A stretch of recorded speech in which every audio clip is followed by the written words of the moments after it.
Hello नमस्कार सम्पूर्णलाई म प्रकाश श्रेष्ठको तर्फबाट सम्पूर्णलाई एकमुष्टै नमस्कार गरेँ।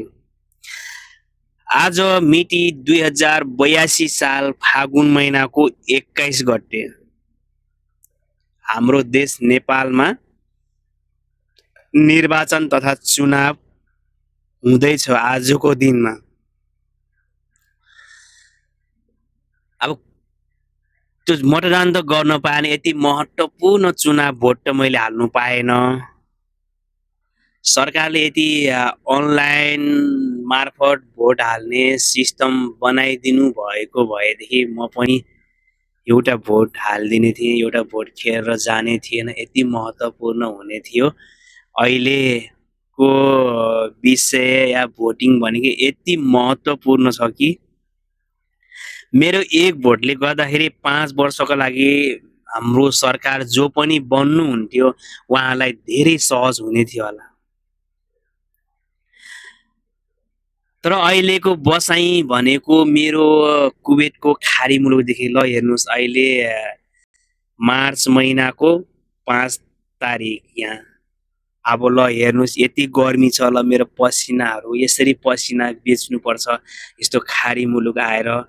दुःख यति दुःख छ, यति पीडा छ, तर हाम्रो देशको सरकारले कहिले बुझ्दैन।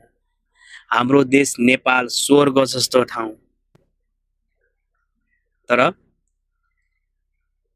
हाम्रो देश चलाउने सरकारले यति राम्रोसँग नचलाइदिएको कारण हुनाले हामी सम्पूर्ण यति खाडी मुलुकमा हुमिनु परेको थाहा छँदैछ। अहिले देशको निर्वाचनमा कसले जित्ने कसले हार्ने भन्ने मात्रै छ, तर हामी खाडी हुने आज हो कि भोलि हो मृत्युको डाउमा पर्खिरहेको छौँ। सम्पूर्णलाई मेरो आह्वान छ कि सम्पूर्णलाई हाम्रालाई भन्दा नि एकदम राम्रोलाई भोट हालिदिनु होला।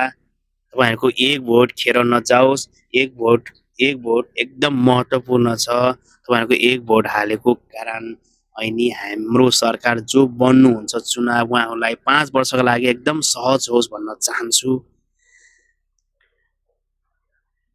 हामी जस्तो अब हाम्रो देश नेपालमा पनि केही रोजगारी सिर्जना गरिदिनु हुन म अहिले बन्ने सरकारहरूलाई आह्वान गर्न चाहन्छु। धन्यवाद भन्न ज्ञापन दिन चाहन्छु।